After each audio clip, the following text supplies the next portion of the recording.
Hey guys, in this video here, I'm going to show you what me and Rip have been doing to help him work through his extreme possessiveness issues that he has. There were bad, probably still are in certain situations and things. It's been a journey so far. We still have a long way to go. Rehabbing a dog like this, especially this type of dog, like, you know, you get a lot of dogs, I get a lot of dogs where the root of their aggression is almost always some fear-based behavior. In Rip's case, it is his extreme desire to possess whatever item it is that he thinks this is, food, bone, toys, and it makes it really hard for him to think because he's just acting on his base genetic impulses and things. So what you're going to see in this video, yes, is my whole approach to how, like, how to clear up this picture in his head of, like, what does it feel like when somebody comes to take my toy from me? If we really want to boil it down, yes, we need to change that in his head because he thinks that's what's going to happen. This is mine. I want to have it. If you are reaching towards it, now we're competing and he has to defend it, and it puts him in this defensive mindset. It puts him in a defensive state of mind. In the sport dog world, they call this defense drive, and it is a dangerous thing to have a dog in a defensive drive state if they don't know how to work through that problem mentally. They can become very unpredictable because they don't know what to do with those instincts, so they're just going to act on those base impulses. And in Rip's case, the only way he can control his environment is with his size, strength, and his teeth, essentially. So I need to get him to view these things a different way. I need to get him to view his relationship in it should be this triangle relationship that me, him, and the toy have, kind of where everything fits into place. What does that look like? And it's a cool video. You'll see how he starts out extremely unstable, almost just like his lizard brain just coming out telling him what to do, and he's not thinking about his actions. He's just kind of like, this is mine, I want to have it, and I will fight you over it if you push me, so don't push me. And so you'll see the tension, and you'll see the frustration and the conflict that's just inherently there. And I talk along the way about kind of my thought process, like why I'm doing what I'm doing, how I do it. We have a really good foot in the door now. By the end of the video, you'll see kind of where we're at now, how much safer and stable he is in this context, in this environment with this toy. That is it. We now have the building blocks to start to generalize this concept over to other things like food, toys, things like that. The name of the game, though, is we need to make him safe for a home family environment so that he doesn't feel the need to possess a piece of food that gets dropped on the floor, or even if he's laying down chewing on a bone that is his, what does it feel like, and what are his expectations and boundaries if a person, or God forbid, a child, come near him while he has that bone. We have to neutralize his perception of that additional, what we could call a stressor, but the presence of a person in his space when he has something that he's chewing on or that he wants to have. Can you put it, like, yourself in control over it? Can I tell you to out, and you remove yourself both mentally and physically from it so that you are no longer a bite risk? It's a really nuanced thing, and it's something that honestly a lot of dog trainers talk a lot of crap about, and they don't really have a deep understanding of how to actually work this with the dog, that you cannot just punish the behavior away. I'm not going to bully this dog into doing anything. You're going to see how I help him come to a certain conclusion, and how that conclusion I help him come to ultimately makes him trust me a lot more and feel a lot safer. So enjoy.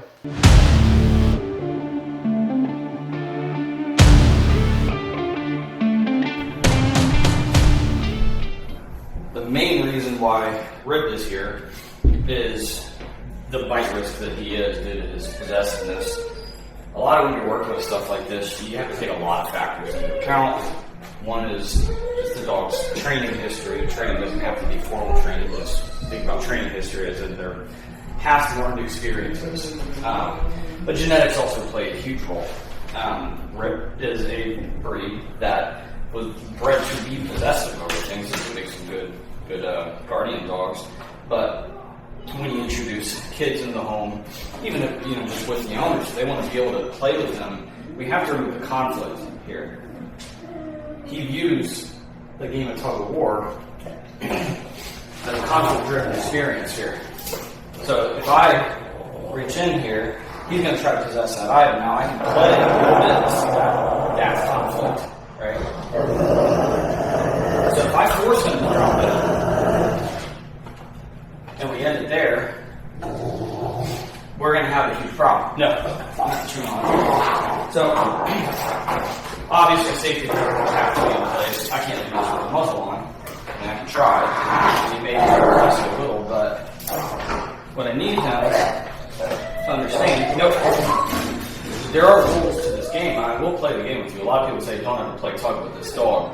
And you could try that, and maybe you can avoid this altogether with a toy. But what happens if you accidentally drop something that he's not supposed to have, and he grabs it, and then you want it back?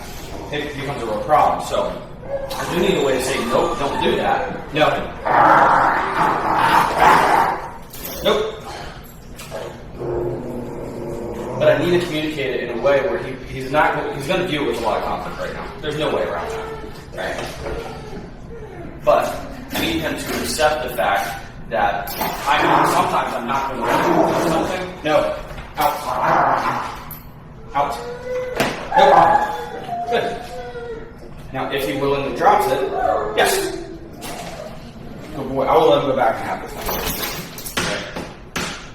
No harm, no foul. Right? Give it. See that posture? That's where, like, if I reach my hand down there right now, we got a little problem. Out. Take a picture. No, out. No. Let's go. Let's go. We're going to have to turn this into a form of an obedience exercise. Sit. Where I can get him. No. Sit. So willingly, sit.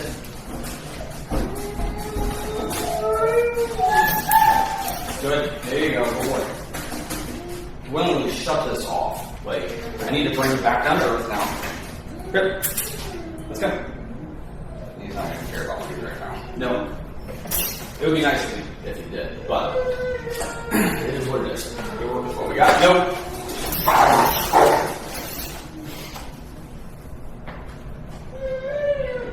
Yes. Good boy. Get yourself wrapped up there, dude. Come on. Come on. There you go. Go. Good boy. Okay. Okay, get it. Now get that. This is where I kind of messed up here. I should probably have a rope on that. But this is really just the first time I've worked it, so more than anything, I'm trying to figure out what my game plan is actually going to be. No. Before I work with it further. Good boy. Okay, get it. Okay. Alright, come here, over here. Sit. Sit. Okay, this is where safety protocols come into place. If I need to get this thing away from no. I need to be able to remove it without him trying to possess it again. When he's been given an out, that means we are no longer playing with that. I'm going to remove it from the equation. Good boy. Let's go. Over here. Sit. When he's no longer in possession of the thing, I can get him a little bit more clear better. So what I'm actually going to do here, put that on there so I can get it without reaching towards his face. What I'm actually going to do is I'm going to put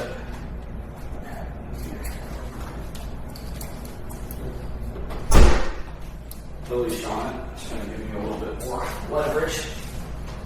And I can wrap this out a little bit better.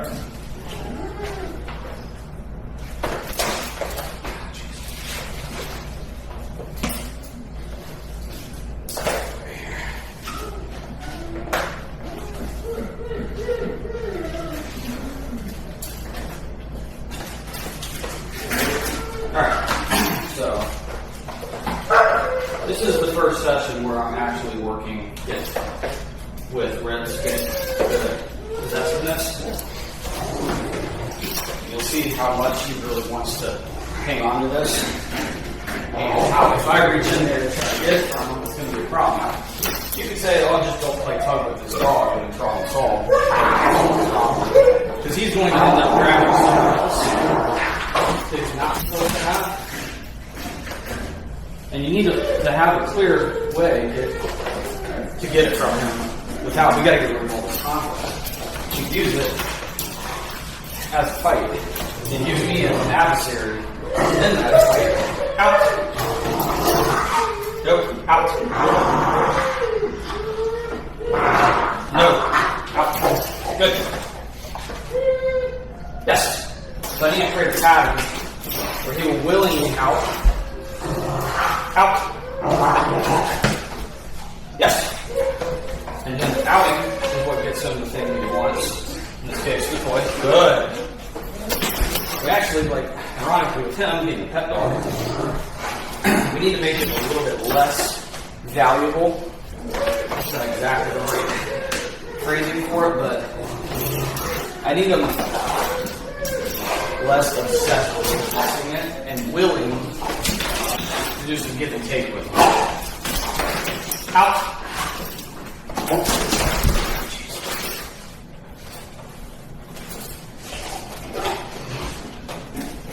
The reason why these guys make good guardian dogs is their innate genetic drive to possess something. Get it? Good. So, I cannot fix this by just saying, hey, it's mine, you drop it or else. Out. Good. The rules just get worked into the game. Get it? Good. And it's actually the reward of getting to possess the item that I'm going to use to get it done automatically to agree with me that he doesn't always have to possess it. It's okay to do some give and take. It's okay to share your toys. Out. Me. Out. Commanding. This will have to become me in command. No, out. Me commanding him to drop the item. No. Does not necessarily end the game. Sometimes it might, but the game will start again eventually. All he has to do is defer to me and not try to control the game himself. So he's not allowed to fight it. Get it. Good boy. That's all I tell him to. This is fight work. Really, like, the same principles, but we're not doing fight work with him. Out. We're teaching him to understand. Out. No. Out. Teach them to understand his genetic impulses and how to control them in order through them. Instead of acting like just on his base, almost feral instincts. Like, I know I want to do this. What are my rules when I'm doing this? Because otherwise he cannot be safe. Not in a home environment, not with our kids. Get it. Get it. Okay. Good boy. There you go. Like, he needs this outlet. But he needs to understand his roles and responsibilities while we're doing it. And I am not stopping you from playing. You're actually playing through me. I'm the catalyst for the game. I'm the doorway you have to walk through to get to play the game. I also get to say when to walk back out of that room and stop me. Out! No. No. No. Good. No. Good. No. No. It's just subtle. I mean, not really that subtle, but I'm not yanking on his neck. I'm not correcting him heavily. He's just securely back tied. There you go. And have a slip leash on his neck. He's already been taught how to turn off leash pressure and to understand it. We've already removed the conflict there. When we first started, if you remember some earlier videos, there was a lot of conflict there. He did not want to be told what to do at all. Yes! Good! So, we're going to clear this up, and then we are going to desensitize into it and build in a lot of resiliency in his impulse control here. But it's ultimately his decision whether he shows control over the impulse of wanting to go snatch the item and go snatch it at the same time. So, out!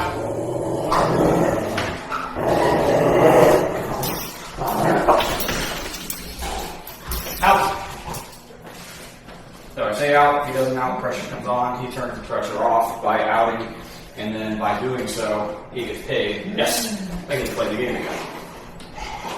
This is just teaching him that these are the rules. So he's not super proficient at it yet. I think this is the first time he's ever done it. So that's not bad. Out. The name of the game, out. Nope, out. The more he understands the not possessing the item will lead to him being able to possess the item sometimes, and it's not optional. Yes. He's not going to feel the need, that knee-jerk reaction, like, no, I don't want to let this go. I have to fight to keep this. No, fighting to keep it is no longer on the table. You can't be trusted with it, so it's not part of the game. Out. I tell you when to play, I tell you when not to play. Yes. Out. Sometimes the game starts moving right away. No. Sometimes it doesn't. And if I want to pick it up, which we're not doing just yet, but he will be desensitized to hands reaching in to get it. Yes. Okay, get it. Go, boy. There you go. It's a really, really fine line and tightrope you have to walk with this. If you're not careful, you can make this worse. If you introduce too much conflict, if you keep too much pressure and you're not balancing it out with positives and winning, you're going to start viewing it as not winning, he's not allowed to have the play, and making things he's not allowed to have the play. He's not going to understand why. But there are times when you're not allowed to have the play. There are times when you are. That's when we create clarity. So how does he know when those times are? Well, if I give him the item and I give him permission to play with it, that's time for him to have the item. If I say no, or I did tell you to get it, you're not allowed to have it. The more clear and black and white those rules are, the more reliable and safe he's going to be. Nope. Nope. Good. I know, it's so tempting. Yes! Oh boy, there you go.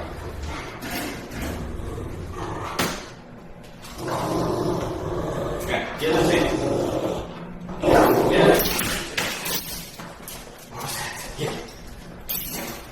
Get it. Get it. Good. Out.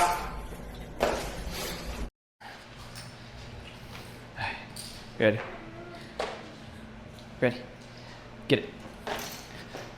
This is day 2, working on Rip's possessiveness. We're making pretty good progress.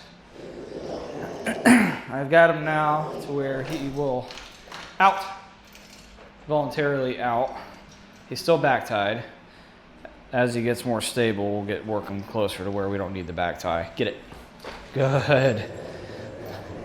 The intensity of the game of tug with him is less, which is kind of what I want for right now. It's not what I want long term, but I need him to be able to think through the problem.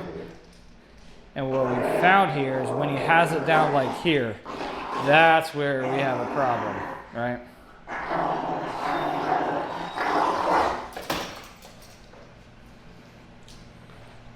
So that's where we need to get to where that is not as crazy. Get it. Good.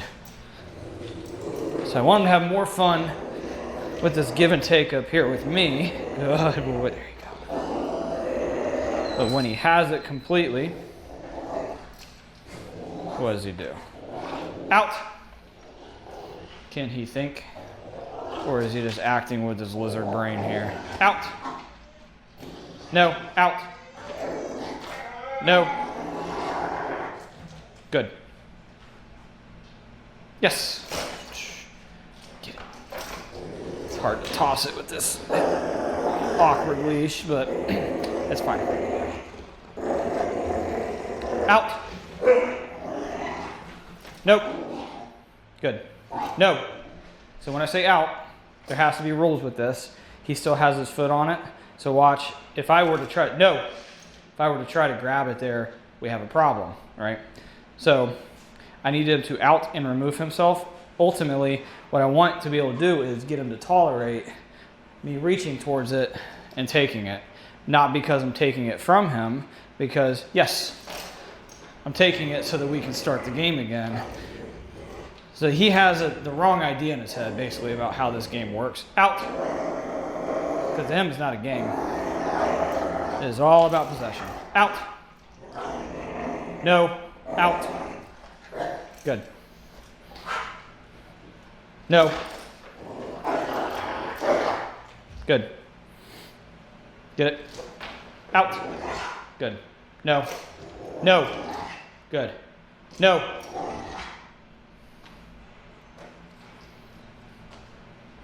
No. Good. It is a process, but I need him to be able to think clearly under stress. No. Yes. Good.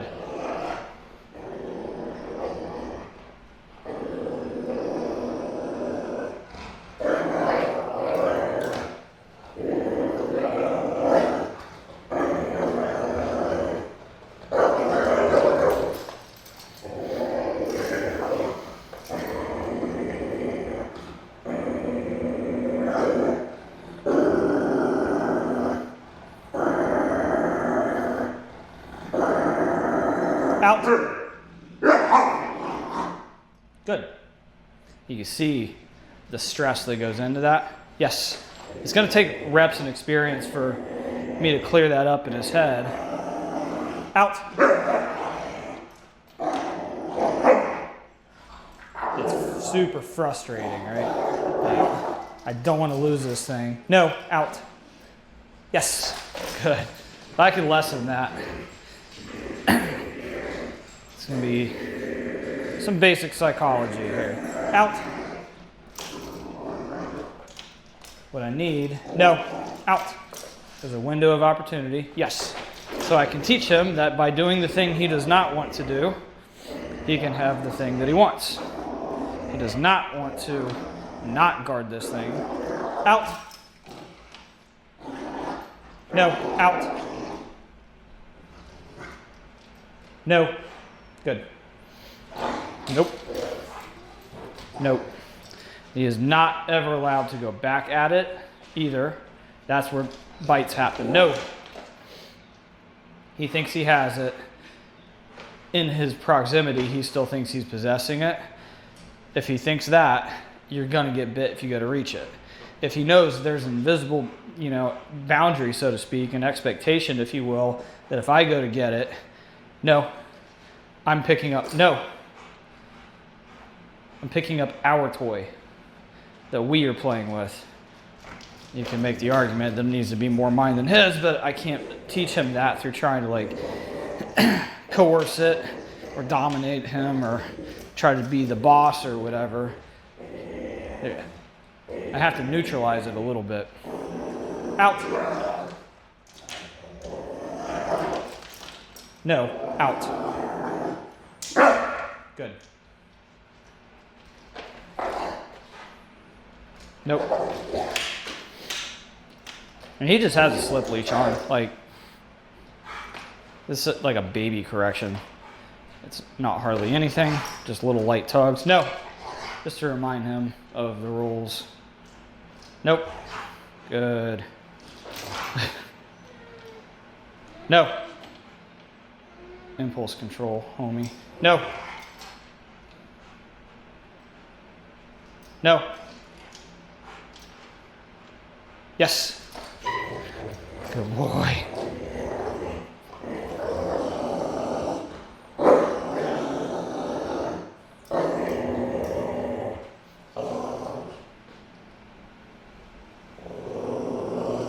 We talk about the the concept of thresholds.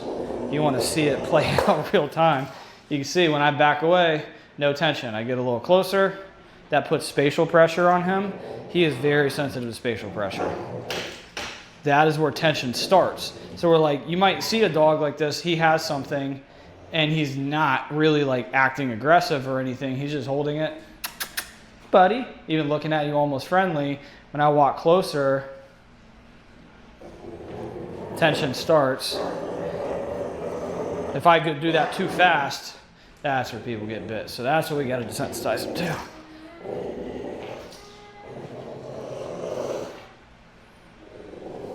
Good boy. Yeah, that's a good boy.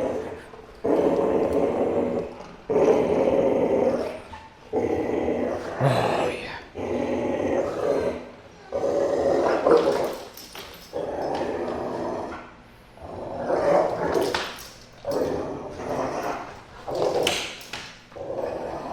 Out.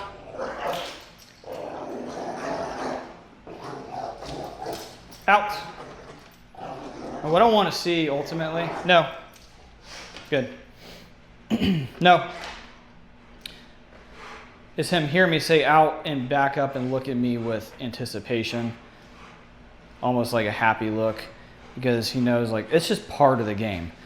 It's an inconvenience maybe, but it is a little bit of a break from the game. The game's never no. No. Good. It's never no. Necessarily over, but you have a dog that cannot think through things clearly, and he's acting on base genetic impulse. He can't think, he can't problem solve, and he's going to react in a reactive manner. So I need to teach him how to work the problem. No. Essentially, all you're doing, is you're refining, his natural instincts. I cannot get rid of his desire to possess things. What I can teach him is why he feels that way because of who he is, and teach him how to exercise those instincts in a way that is appropriate. Yes. You were going to grab it that time anyways. Don't lie to me. Good boy.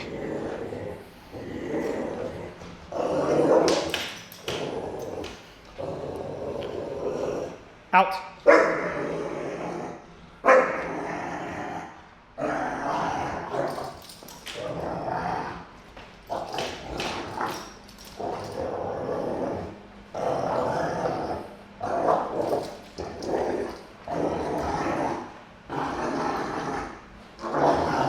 Out. No.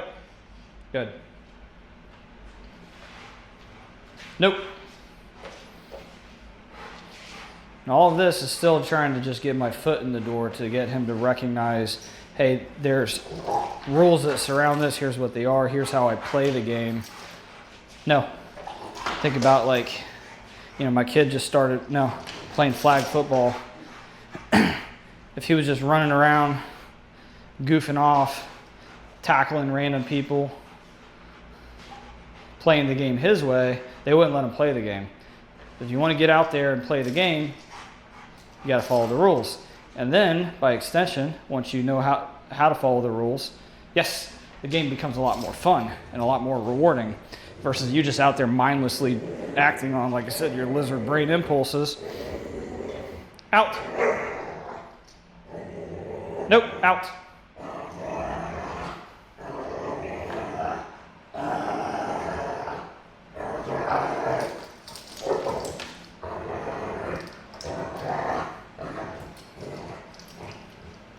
Yes, so I think probably I'm going to have to hold off on trying to work him through it when he has it on the ground and he's possessing it.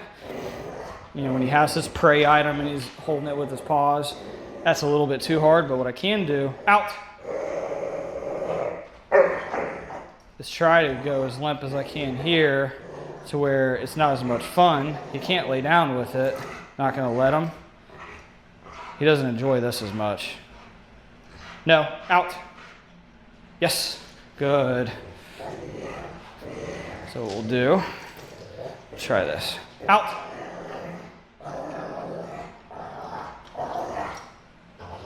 You see, like, he's still kind of playing with himself. It's hanging there, he's mouthing it. Out. Yes. Very brief window of opportunity because he lost it for a second. Out.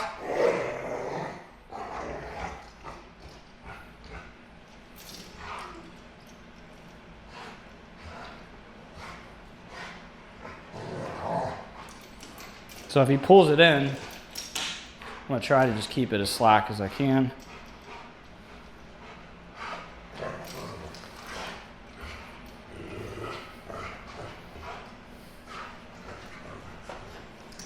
I'm gonna try to keep it so he's not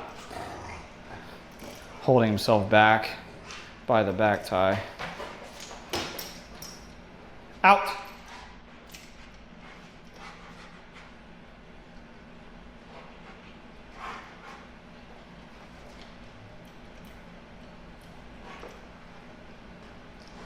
Out.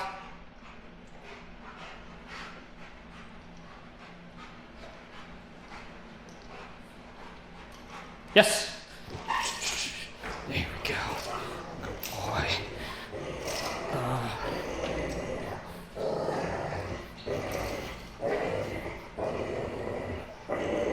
Good boy.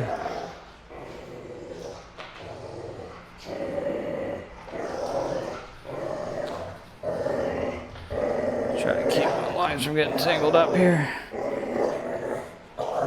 Out.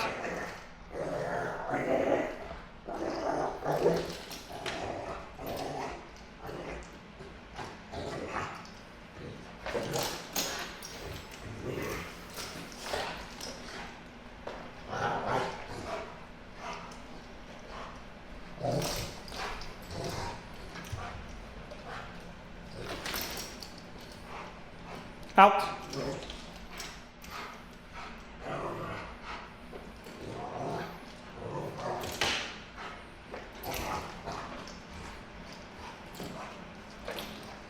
Out.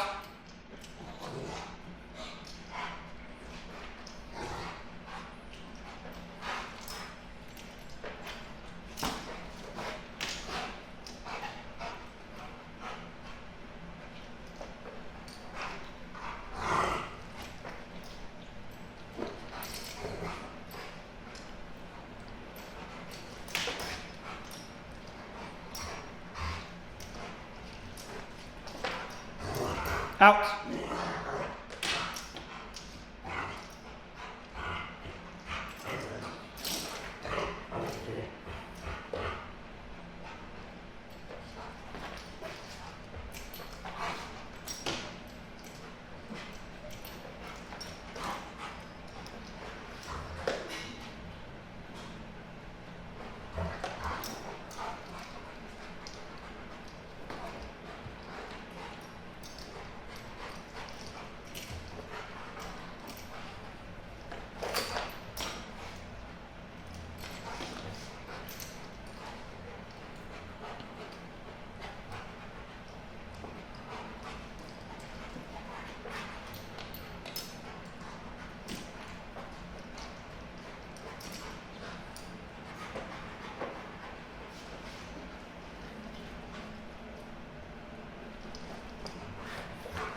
The whole point here is to see if I can make it not fun after I say out, not by putting any pressure on him, but by just making the thing go mostly just dead.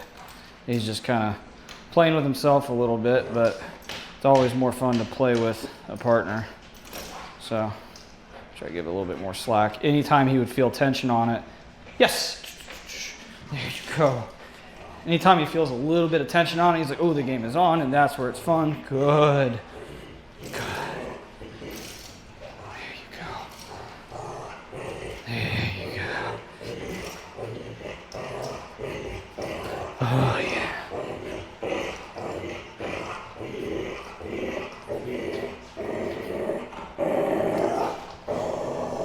Out. Part of it, though, is I have to make the game part, the give and take, the interactive part, clearly more fun than this. That's the only way he's going to see the contrast. And he didn't really have any, yes, good boy, any understanding that it was a game yesterday. It was just all conflict and defense drive yesterday. So I'm trying to switch him from defensive to play-based or prey drive. There we go. It's all about switching gears mentally, buddy. Good. Oh, yeah. So here, when I do this, I'm putting pressure on him. When I do this, taking pressure off.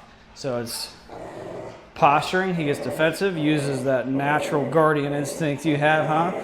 That feels good and satisfying because he was bred to do that. And then he won.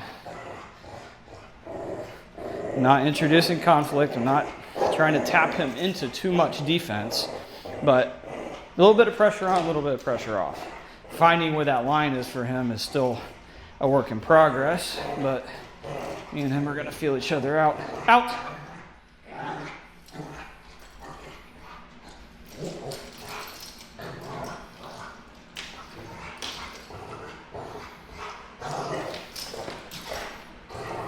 Out!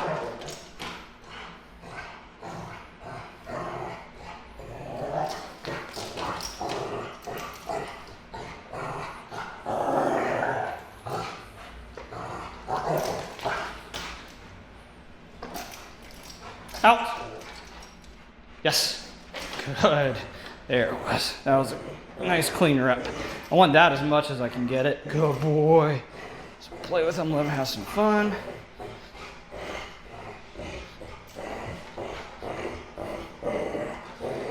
Out. We'll give him an out, go limp.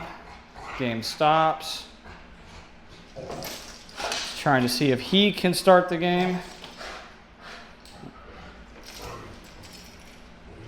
See how much fun that is compared to what we were doing. Again, try to keep it from being satisfying at all. Man, how do I get this thing to move, man? I'm just moving it myself.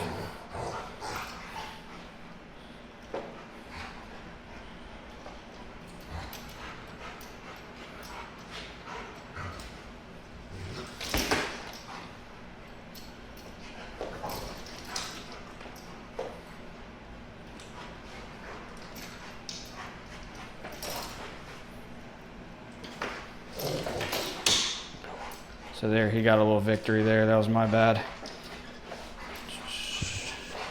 Nope, don't do that. Out.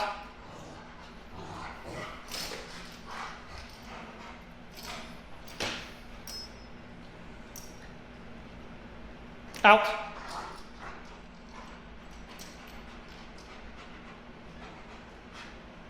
I'm waiting for the mouthing to stop. I want it really clear. I leave the toy alone. When I hear out, that means stop interacting and engaging with the toy altogether. Out. If I do that, then I can play with this cool guy again. Out.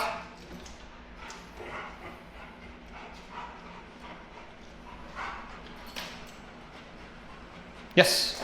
Good boy. There you go. That's a bad grip, but so we'll try this. I don't chew my handle off, man.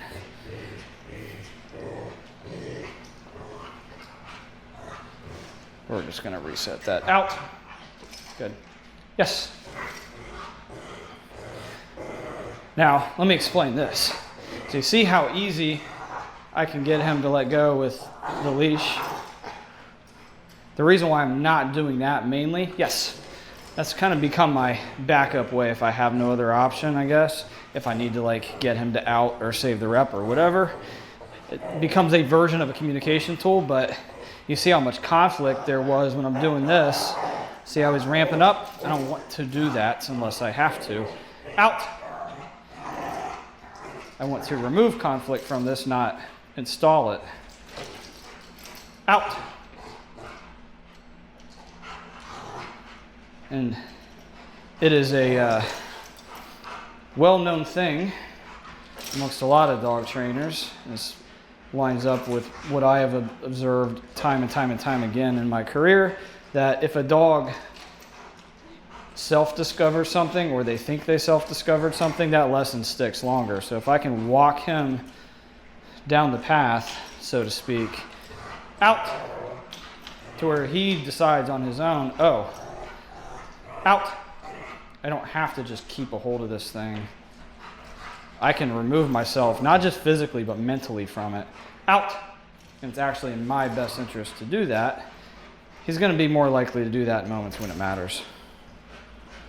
Out.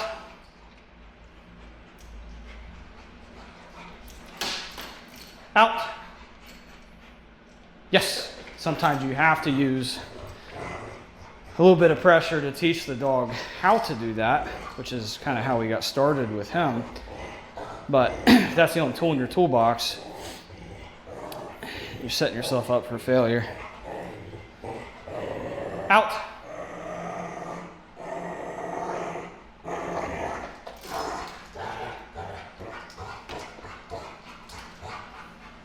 Yes. Nice. There we go. Good boy. Out.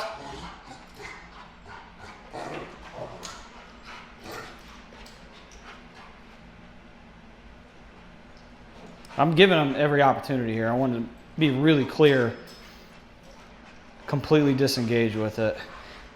There are times when taking a small win help you get your foot in the door, and waiting for like the full picture to present itself just is not going to happen. Out.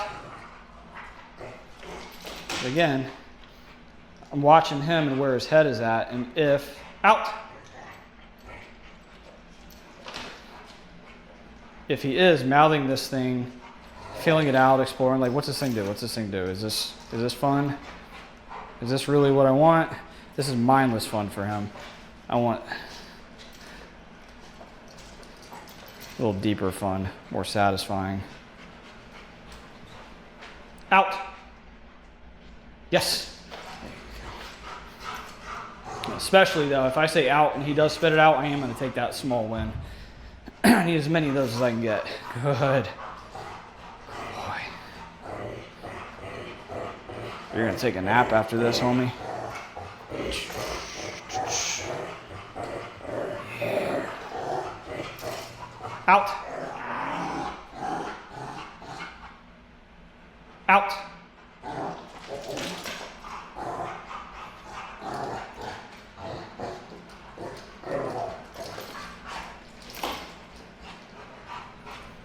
Yes.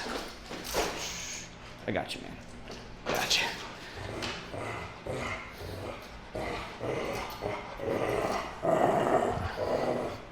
Good. There you go. Out. Nope. Nope.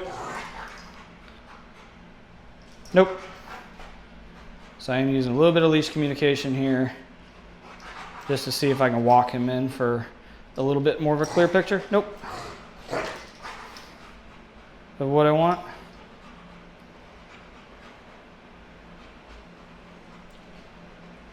Nope. Nope.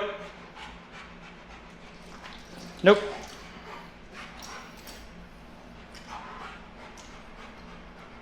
Yes. Good. There you go.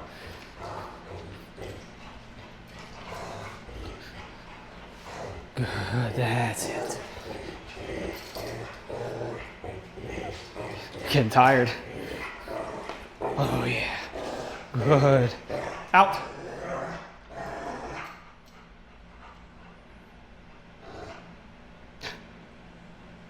Out.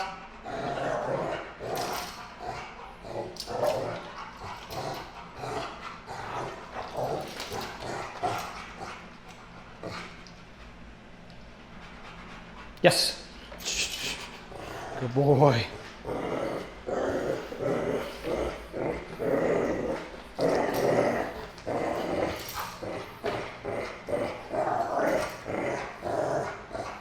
Out.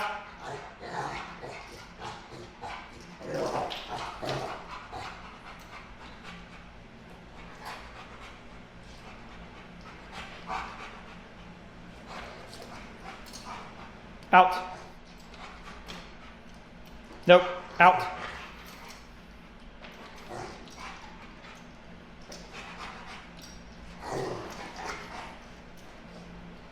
Yes. There we go. Still a little bit more clear to him than it was yesterday, but we're not there yet.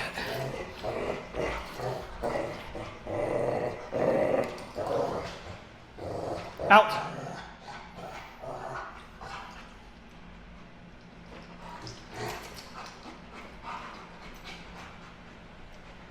Yes.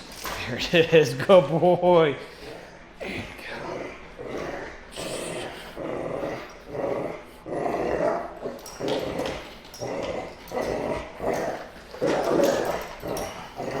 Out.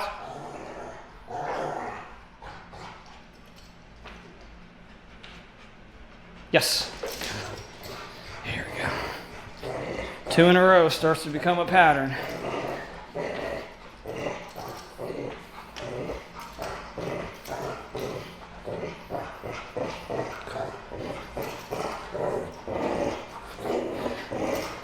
I'm gonna be tired after this.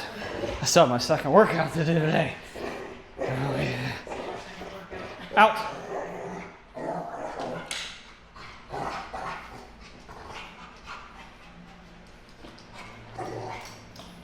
Out.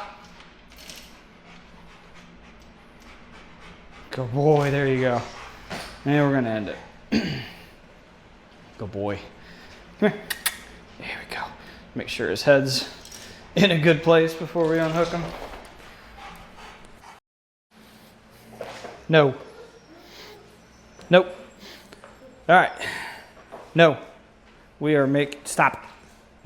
Making progress with rep here. We have successfully removed most of the conflict. No. No. Out.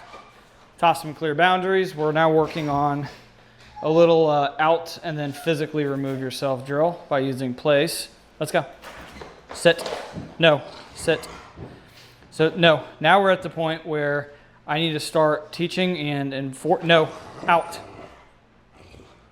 Rules. No. To the game. You see. No. How impulsive he is with it. If I don't control the game, he's going to. And no. Out. That's where bites happen. So we have layered in, I'll show you here, low-level e-collar work with the outs as well. Out.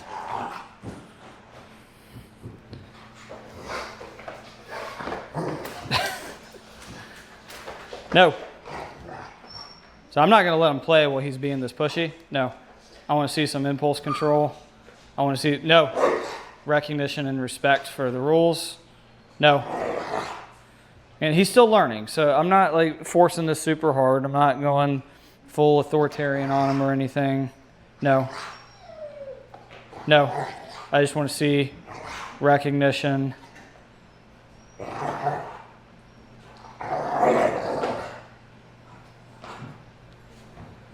Yes. And now he's allowed to play. Play, has some fun. Tug, tug, tug. Out. Out.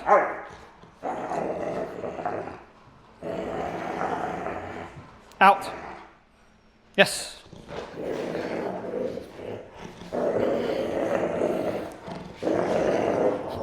Give and take. Out. I'm not using the e-collar here. I just have it in case I need it.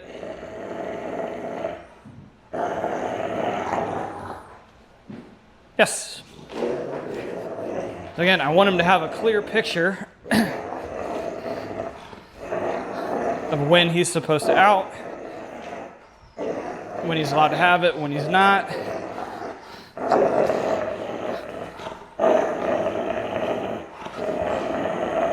There you go.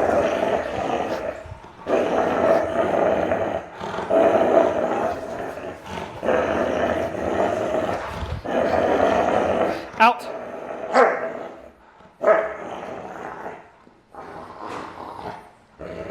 Out. Yes. That's one way we can do it. Out. That's while we're competing over it. Playing the game. A little break from, nope. Nope. Now, yes. What if he just has complete control over the item? Good boy. Not as much tension, is there? He views it now as a game, so now we've moved him from defensive drive to prey drive, which is a form of playfulness. Now he can think clearly.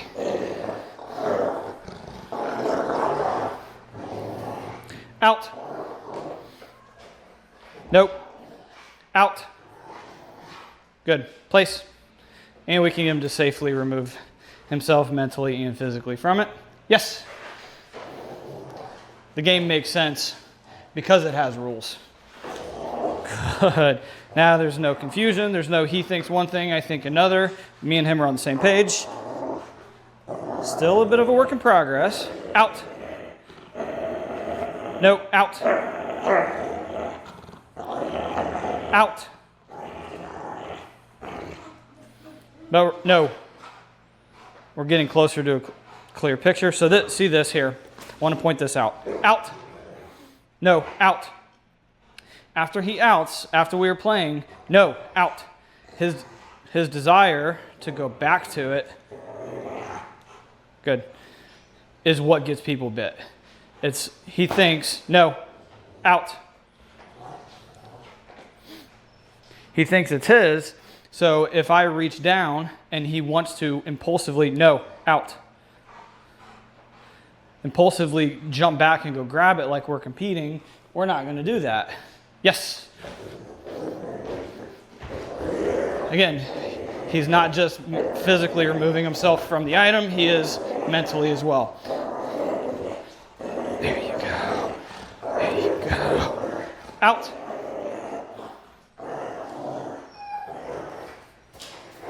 Out. Good.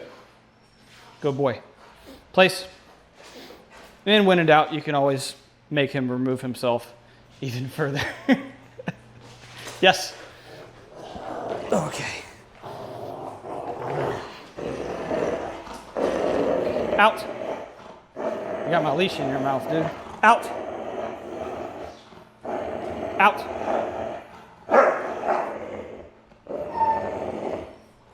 No, out. Good. Nope. Out. That is an example of how the e-collar can be used to continue to clear it up even further. Let's go. Let's go. Good boy. No. Sit. Good. We're getting there. We're walking them in. These are just the building blocks for the actual fix of the problem. I need to point that out. This does not signify, no, sit, that the problem is solved. We just now are on the same page communication-wise so that I can now, desensitize him to the real scenarios where he may be a risk when he has a toy, chewing on a bone, or has food. We're getting there though, huh?